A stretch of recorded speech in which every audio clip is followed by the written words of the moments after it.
예, 오늘 말씀은 사무엘하 15장 1절부터 15절까지 있는 말씀입니다. 이제 1절에 보니까 그 후에라고 되어 있는데, 압살롬이 그 암논을 죽이고 자기 할아버지 그술, 그 지금은 아람 땅입니다. 아람 땅, 저 북쪽이니까 지금은 시리아 땅이죠. 아람 땅에 도망가 있다가 거기서 3년 동안 있다가 요압이 그 정략적인 이유 때문에 압살롬을 다시 예루살렘 성으로 불러들이게 됩니다. 그런데 다윗이 성내로는 궁전에 있는 데로는 들어오지 못하게 하고 그냥 성에만 거하게 이렇게 이제 하게 하는데 거기서 한 2년 동안 머물게 됩니다. 그러니까 자기가 돌아와서 왕자인데 그 다음 후계자가 되고 뭐 이래야 되는데 왕이 불러주지도 안 하고 하니까 요압을 시켜가지고 자꾸 나를 좀 다윗 왕에게 소개시켜주고 가까이 있게 해달라고 하는데 요압이 그냥 본체 만척하니까 요압의 보리밭에 막 불을 질러가지고 요압이 달려와가지고 아니 왜 우리 밭에 불을 질렀느냐 하니까 왜 나를 여기 데려왔으면 다윗 왕에게 데려가야지 왜 안 데려가느냐 죄가 있으면 다윗 왕이 내게 나를 문책할 것이 아니냐 그렇게 하면서 뭐 뻔뻔하게 나는 죄도 없다 이렇게 하면서 그렇게 하니까 요압이 어쩔 수 없이 다윗 왕에게 이제 압살롬을 좀 이제 궁으로 불러서 후계자도 되게 하고 뭐 이래야 되지 않겠습니까 하니까 다윗이 마지못해 가지고 요압을 불러들이게 됩니다. 이제 성 안에 들어와서 궁전 안에 들어와 있으니까 이때서부터 이제 이 압살롬이 반역을 이제 도모하기 시작합니다. 정말 이 압살롬이 악한 모습을 볼 수가 있죠. 암논을 죽이고 도망갔다가 다시 돌아와 가지고 뭐 사죄를 해야 될 텐데 내가 무슨 죄가 있냐라고 하면서 하여튼 왕에게 가까이 가게 하고 자기 뜻대로 안 되면 막 보리밭에 불을 지르기도 하고 하여튼 막 질주하는 괴물같이 돼버린 거죠. 그리고 이제 반역을 깨하는데 이 반역을 깨하는 사람들도 압살롬이 일찍이 일어나서 악하기도 악한데 부지런하기도 부지런합니다. 이 사람들의 마음을 빼앗기 위해 가지고 아침에 일찍 일어나서 이 자기의 계략을 도모하는 것입니다. 사단도 이렇게 부지런히 일어나 가지고 우리를 어떻게 좀 파멸에 이르게 할까? 어떻게 하면 이 사람들이 믿음으로 가까이 가지 못하게 할까? 어떻게 하면 이 사람들이 믿음이 성장하지 못하고 좀 갈등을 일으키고, 그래서 막 떨어져 나가게 하고, 이간질 시키고, 이런 일을 어떻게 할까라고 하는 이런 사단의 세력도 부지런히 일어나가지고, 우리를 공격할 준비를 하는 거죠. 사단도 휴가가 없습니다. 사단은 할러데이가 없습니다. 항상 뭐 기회만 있으면 어느 틈엔가 우리에게 들어와서 우리를 공략하려고 하고 어느 한순간에 그냥 미끄러지게 만들어서 깨어있지 않으면 어느 순간에 우리가 망할지도 모른다는 이런 경계심을 항상 깨어있으라고 사도 바울이 반복적으로 말하게 되죠. 그러니까 이 압살롬이 얼마나 간계한지 성문 앞에 딱 서가지고 있다가 그 옛날에는 왕이 뭐 행정, 입법, 사법 뭐 다 통과를 하죠. 그래서 왕이 재판도 하고 그렇게 하지 않습니까? 그러니까 억울한 일을 당한 사람이 재판을 받으러 와가지고 다윗 왕에게 보고하려고 하고 재판을 해달라고 이렇게 하는데 그 앞에 딱 막아서 가지고 야, 너 이야기를 들어보니까 진짜 너가 억울하네. 너가 진짜 옳은 거다. 재판을 해줘야 되는데 근데 다윗 왕이 게을러 가지고 이런 뭐 재판하고 하는 이런 제도를 설립을 안 해놓고 자기도 재판을 보지도 않는다. 너를 봐줄 만한 그런 기관이 없다. 앞으로 내가 왕이 되고 내가 재판장이 되면 내가 너희를 잘 돌봐줄게. 그러면서 그 마음을 뺏어갑니다. 그러면서 그 이야기를 듣고 감사하다고 막 엎드려서 절을 하려고 하면 빨리 달려가지고 그 사람을 이렇게 해가지고 너나 내나 형제가 아니냐. 그러면서 그 허그를 해주고 또 입을 맞추고 그렇게 하면서 정말 낮아지는 모습 이런 모습을 보입니다. 그렇게 하니까 백성들이 야, 이렇게 겸손하고 백성을 잘 다스리는 그런 왕자를 내가 본 적이 없다. 그러면서 소문을 퍼뜨려 가지고 야, 압살롬이 정말 다윗은 이제 게을러 가지고 아무것도 안 하는데 압살롬이 모든 것을 하고 있다. 이렇게 사람의 마음을 다 이렇게 빼앗아 가기, 훔쳐가기 시작하는 것입니다.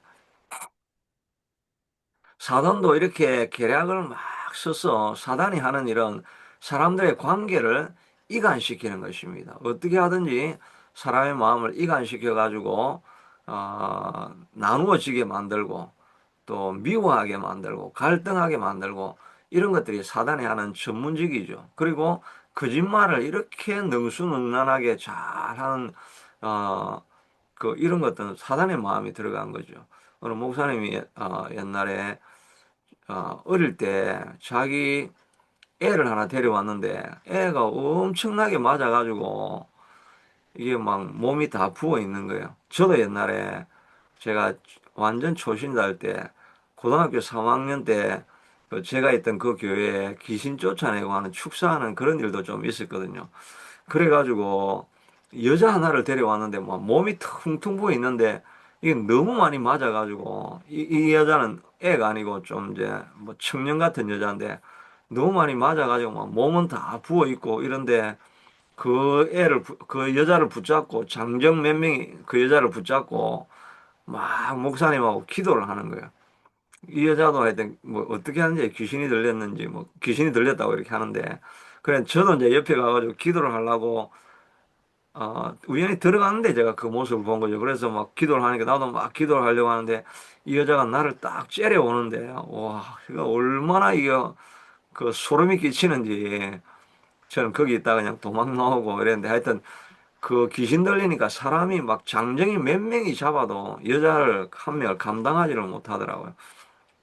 하여튼 이 꼬마는 거짓말을 얼마나 잘하는지 이간질을 시키고 동네 분란을 일으키고 하여튼 가족에게 문제를 일으키고 하는데 얘가 너무너무 거짓말을 잘하는 거예요. 그래가지고 이게 귀신 들렸다고 해가지고 목사님이 막 간절하게 기도를 해주고 이렇게 했는데 그 이제 거짓말하는 귀신이 나갔습니다. 그리고 나서 얘가 이제 정상으로 돌아와가지고 나중에 자기가 뭐 청년이 된 애를 만났는데 자기는 몰라고 했는데 그때 목사님이 저를 위해서 기도해 줘가지고 그 거짓말하는 귀신이 나가가지고 내가 이제 온전하게 되었습니다. 이렇게 하는데 거짓말 자꾸 하고 이런 것도 귀신 들려 있는 그런 게 있는 겁니다. 근데 이 압살롬을 인도하고 있는 것도 이건 정말 악한 영이 지배한다고 봐야 되겠네요. 어떻게 이렇게 거짓말을 이렇게 능수능란하게 정말 아무런 죄책감 없이 이렇게 하는 것은 양심에 진짜 화인 맞아 있는 거죠. 여하튼 이렇게 하다가 백성의 마음을 다 이제 모아가지고 어느 정도 분위기가 찼다고 하니까 이제 헤브론에 내려가가지고 내가 서원을 드린 것이 있어서 제사를 해야 되겠습니다 하니까 다윗이 허락해주고 그렇게 하고 나니까 온 각 지파의 사람들을 보내가지고 내가 이제 압살롬이 헤브론에서 왕이 되었다 나를 따르라 이렇게 이제 소문을 내고 또 200명을 데려가고 아히도벨이라고 하는 그 전략가를 또 데려갑니다. 이 아히도벨은 바세바의 아버지입니다. 바세바의 아버지. 이제 바세바의 아버지니까 자기 사위 우리아하고 바세바가 잘 살고 있는데 우리아는 죽여버리고 바세바를 자기 처로 삼고 하는 그것을 보면서 이 아히도벨은 다윗에게 또 얼마나 실망을 했겠습니까? 저런 악한 자가 있나? 저런 악한 자가 왕인가? 이렇게 그런 마음을 품기 시작하니까 이 다윗이 책략가였는데 마음이 변심을 한 거죠. 그래서 압살롬을 쫓아가 가지고 그 한편이 되어져 있는 그런 상황이 되어진 것입니다. 그렇게 하고 압살롬이 이제 내가 왕이 되었다라고 하니까 주변에 있는 사람들이 다윗에게 이야기를 하니까 다윗이 막 도망가면서 너무나 비굴한 모습 이런 모습을 봅니다. 옛날에 그 강력하던 다윗의 모습이 다 사라졌습니다. 민심이 다 압살롬에게 돌아갔다니까 다윗이 예루살렘에 있는 그 모든 신하들에게 빨리 일어나서 도망하자. 그렇지 않으면 우리 중 한 사람도 압살롬에게 피하지 못하리라. 두렵건대 그가 우리를 따라와 급히 따라와 우리를 해하고 칼날로 성을 칠까 하노라 하니까 전쟁이 일어나고 어려운 일이 일어났으면 옛날에는 백성들을 딱 모아가지고 그 정말 마음을 합해가지고 어떤 적이라도 주님이 함께 하시면 우리가 이기지 못할 적이 어디 있겠느냐? 반군을 감히 일으키다니 하나님의 군기를 앞으로 세우고 이들을 쳐서 물리치자. 이렇게 백성들이 마음 모으고 독려를 해야 되는데, 이거 언제 공격하면 우리가 어째 죽을지 모르겠다. 빨리빨리 도망하고 잘 챙겨가지고 도망하자. 이렇게 하니까 옛날에 그 다윗의 기상은 다 사라져 있는 이런 모습을 보게 되는 이런 장면입니다. 이런 장면이 시작되어진 것은 다윗이 이 압살롬을 이 관계를 정리를 하지 않은 그런 모습이 있는 거죠. 압살롬이 잘못을 했으면 꾸짖고 징계를 하고 그리고 하고 난 이후에 교훈을 해서 돌이키고 이렇게 관계를 빨리빨리 수선을 해야 되는데 이 수선을 하지 못하는 거죠. 정말 자녀들과의 관계가 이럴 때가 있죠. 자녀들을 미운 일이 있는데 또 이것을 또 그렇다고 뭐라 하지도 못하고 그렇다고 또 완전히 또 마음에 품으려고 하니까 또 미워하는 마음도 있고 이 자녀들의 관계가 그런 그 관계가 있는 거죠. 애정의 관계가 있는 거죠. 있는 경우가 많죠. 물론 정말 화목하고 서로 그 자녀들이 아버지가 나의 히어로입니다. 이런 마음을 가지고 존중해주고 이런 화목한 가정도 있는 반면에 어떤 가정은 이 자녀들 때문에 골머리를 앓으면 이거를 내칠 수도 없고 또 받아들이기는 해야 되는데 미워하는 마음도 생기고 이런 마음에 이런 갈등들이 오래 있게 되면 그게 정리가 안 되어지면 그게 이 정오로 바뀌어지는 그런 경우들도 있죠. 그러니까 관계를 가족 간의 관계 또 아내와의 남편과의 관계도 이런 관계를 잘 빨리빨리 정리를 하는 것이 필요하죠. 그래서 에베소서 우리 4장 26절 7절에 뭐 잘 아는 말씀이죠. 분을 내어도 죄를 짓지 말며 해가 지도록 분을 품지 말고 마귀에게 틈을 주지 말라라고 말해요. 분을 내어도 분을 뭐 내는 일이 없을 수가 없죠. 어, 부부 간에도 다툼이 일어날 때가 있고 자녀들에게 또 분노할 때도 있고 그럴 때가 다 있죠. 근데 분을 내는 건 어쩔 수 없지만 그냥 죄를 짓지 말고 그것에 더 해가지고 죄가 나니까 괘씸하니까 막 폭력적이 되어지고 이렇게 하면 이제 죄가 되어지는 거죠. 그리고 죄를 짓지 말고 해가 지도록 분을 품지 말고 그러니까 화가 나가지고 막 한 소리를 하고 이래도 이제 저녁에 자기 전에는 그 뭐 화를 풀자 이렇게 하는 이게 중요한 부부 관계의 원칙이 되는 거죠. 분을 내기는 하지만 그래도 자기 전에 그래도 하나님이 이 말씀 하셨으니까 우리가 어찌하든지 화를 풀자 뭐 이렇게 마음에는 끌리지 않아도 그냥 그래도 이게 원칙이니까 내가 뭐 말로나 그냥 일단 용서를 한다 이렇게 해서 이 그 분이 깊어지기 전에 분을 푸는 것이 중요하죠. 근데 우리가 분을 품지 않고 그냥 밤에 잠잘 때도 그냥 등을 돌리고 이래가 며칠을 지나갈 때가 우리가 많이 있죠. 그러다 보면 마귀가 틈을 타고 들어오는 것입니다. 처음에는 조그만 문제였는데 좀 극단적인 마음이 생겨가지고 이걸 어떻게 처리를 해버릴까 뭐 이렇게 극단적인 마음이 이제 사단이 들어오게 하는 거죠. 그래서 그냥 모든 걸 끝내버려야 되겠다. 이런 식으로 몰아가는 것은 이제 사단이 그런 생각들을 몰아가게 되는 것입니다. 압살롬도 다윗이 빨리 가서 이 괘씸한 놈 어떻게 그럴 수가 있냐? 그러면서 내가 왕이 되려고 하면 왕자가 훈련을 받고 정신을 차려야 되지 않겠느냐? 이렇게 하면서 이렇게 화해를 하고 해야 되는데 시간을 질질 끌다 보니까 이제 뭐 돌이킬 틈이 이제 점점 벌어지는 거죠. 그러니까 사단이 극단적인 마음을 가져가지고 아버지라도 내가 반역을 해버려야 되겠다.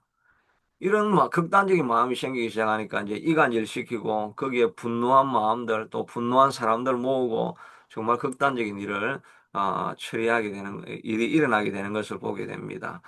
화나는 일이 있어도 분을 내어도 죄는 짓지 말고 또 해가 지도록 하룻밤이 끝나기 전에 우리의 죄를 내려놓고 화해하고 하는 이런 과정들이 있어야 되죠.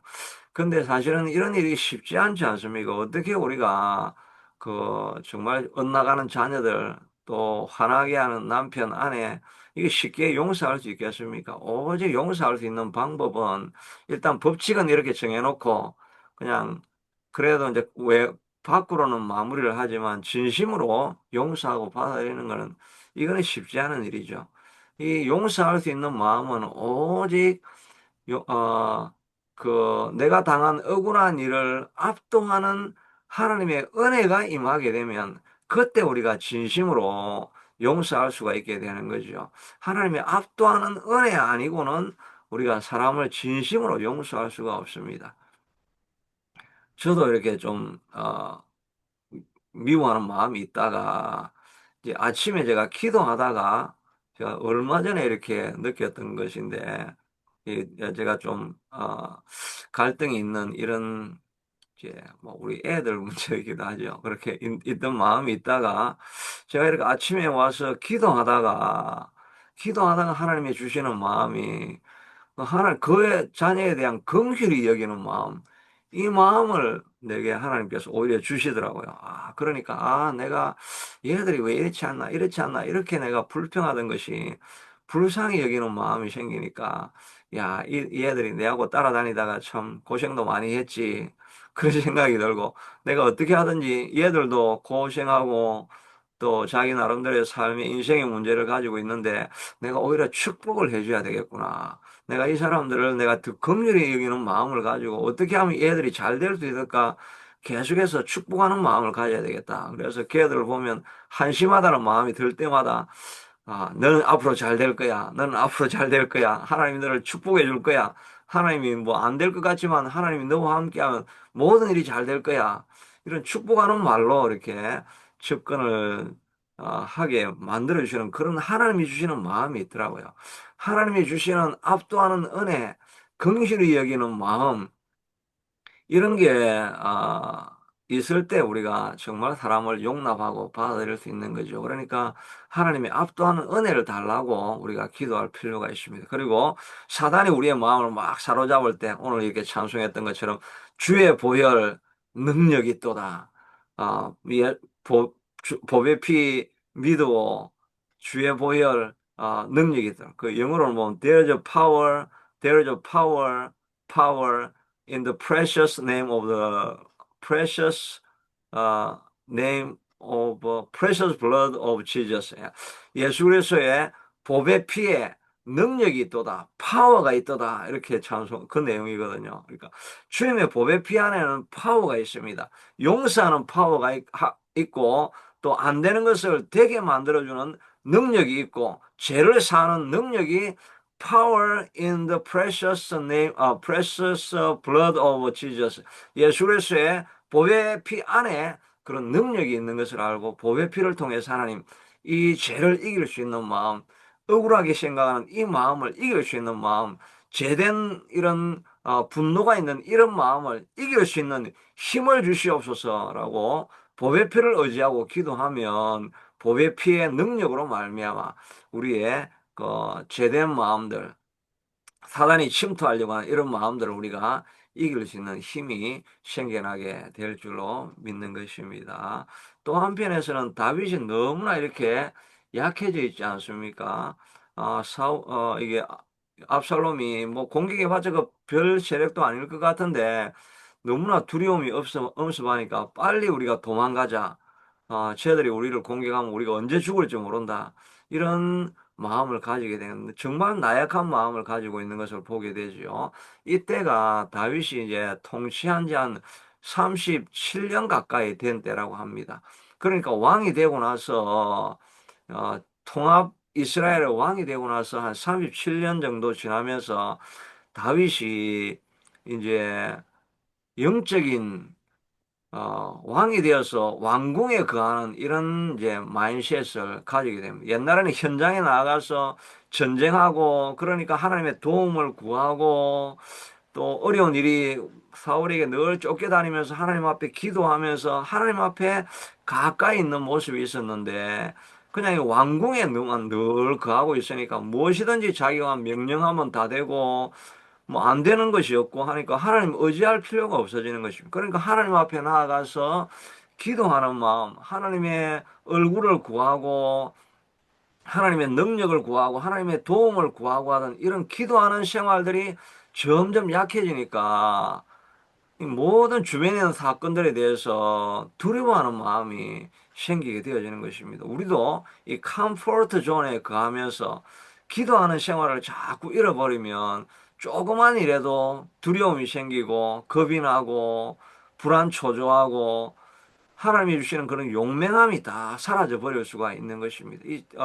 이 컴포트 존에 벗어날 수 있게 되도록 그래서 우리가 다윗이 옛날에 그 바세바 사건 때 밤새도록 기도했던 것처럼 우리도 정말 깨어 있을 수 있게 되도록 밤새도록 기도하는 그런 마음이 우리가 늘 일어나야 됩니다. 이 다니엘은 세월이 지나고 80세가 넘어갈수록 더 용맹한 마음을 가지고 있죠. 사자굴에 던져져도 그냥 기도하는 자리에는 기도하고 그리고 나서 나중에 다니엘서 이제 8장 9장 가서 보면 이스라엘이 회복하고 바벨론에서 돌아간다는 그런 예언을 듣게 되고 말씀을 깨달음으로 말미암아 이 백성들이 죄를 회개해야 돌아갈 것인 줄로 알고 그들을 위해서 금식하면서 그때 다니엘의 3일의 기도회가 나오지 않습니까? 80이 넘어서도 민족을 생각하면서 금식하면서 기도하고 이러니까 그는 영성이 깨어져 가지고 이스라엘 민족을 인도할 수 있는 그런 영적인 메시지를 전해줄 수 있는 이런 사람이 되어졌던 거죠.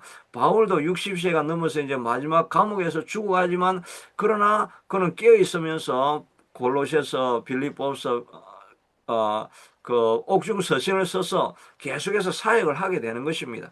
현장에 우리가 끝까지 나이가 들어도 깨어 있을 수가 있는 것입니다. 다윗은 영적으로 잠들어 있는 거죠. 그러니까 이런 두려워하는 어려운 일을 당해도 그냥 이길 수 있는 힘이 없어진 것입니다. 근데 다니엘은 거기에 나이가 들 때까지 그들이 끝까지 영성을 유지할 수 있었던 것은 하루에 3번 기도한 거죠. 조서에 의인이 찍힌 줄 알고도 전에 하던 대로 예루살렘으로 향하여 난 창을 열고 하루에 3번씩 감사하며 하나님 앞에 기도하였더라. 하루에 3번씩 계속 기도하고 죽을 때까지 기도하는 삶을 살아가니까 이 다니엘은 깨어서 메시지를 후대에 전해줄 수 있는 그런 사역으로 마무리할 수 있지 않습니까? 우리도 깨어서 하루에 3번, 우리 하루에 3번은 안 하지만 하루에 한 번이라도 계속해서 이 기도하는 이 기도의 시간을 놓치지 않을 때 우리가 나이가 들어도 영성이 깨어있는 그런 삶을 살아서 어려움들을 담대하게 이길 수 있는 사자굴에 들어가도 살아남을 수 있는 그런 영성을 소유할 수 있게 되는 것입니다. 우리가 어느 시간을 지나가든지 간에 이길 수 있게 되도록 늘 깨어서 기도하는 우리가 되어지면 어떤 어려움도 이겨낼 수 있게 될 것입니다. 이 또 용서해야 될 때, 관계를 회복해야 될 때 이 딜레이 하지 말고 즉각적으로 용서할 건 용서하고 회개할 것은 회개하고 나아가면 이 사단이 틈타지 않게 되어지고 더 큰 어려움들을 이겨낼 수 있게 될 줄로 믿습니다. 자비하신 아버지 하나님, 이 압살롬과 다윗의 관계 속에서 어려움이 있을 때 용서하고 화해하는 일을 딜레이 했더니 그것이 사단의 틈을 타는 도구가 되어서 더 큰 어려움으로 다가오게 됩니다. 우리도 마음을 굳게 하지 말고 부드러운 마음을 가지고 어려운 일, 또 용서해야 될 억울한 일 있을 때 사단이 틈타지 못하도록 회개하고 하루가 끝나기 전에 모든 것을 틀어버릴 수 있는 그런 부드러운 마음 가질 수 있게 되도록 도와주시고 이 컴포트 존에 있으면서 기도하는 생활들을 잊어버려서 나약하고 무너진 영성이 아니라 다니엘처럼 하루에 3번씩 날마다 기도하는 이 경건의 시간을 놓치지 않고 깨어서 기도하다가 사자굴에도 던져도 살아남는 다음 세대에 메시지를 전달해 줄 수 있는 그런 영성으로 우리가 자라갈 수 있게 하도록 축복하여 주시고 그런 이길 수 있는 힘을 오늘 하루도 우리에게 허락하여 주옵소서. 예수님 이름으로 기도드리옵나이다.